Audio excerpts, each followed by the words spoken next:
దేవుని కొరకు మరియు ఇతరుల కొరకు త్యాగం. దేవుని కొరకు మరియు ఇతరుల కొరకు త్యాగం చేయడం మనలను స్వార్థం నుండి కాపాడుతుంది. క్రీస్తు మనలో జీవించి మన ప్రవర్తనను మరియు నిర్ణయాలను నియంత్రించనివ్వండి.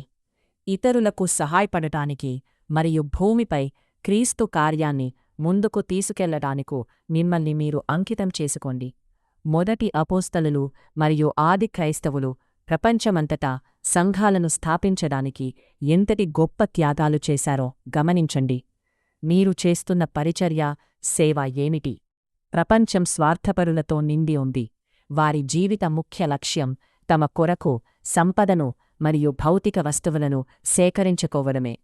దేవుడు మన కొరకు క్రీస్తును మరణానికి అప్పగించాడు. కాబట్టి మనం మన జీవితాలను మరియు సమయాన్ని ప్రపంచమంతటా దేవుని కార్యాన్ని నిర్మించడానికి ఇద్దాం. ఒక దినం మనం అందరం దేవునికి లెక్క చెప్పవలసి ఉంటుంది. జాగ్రత్త మిత్రమా, ఈ రోజు నుండి దేవుని కార్యాన్ని ప్రారంభించు.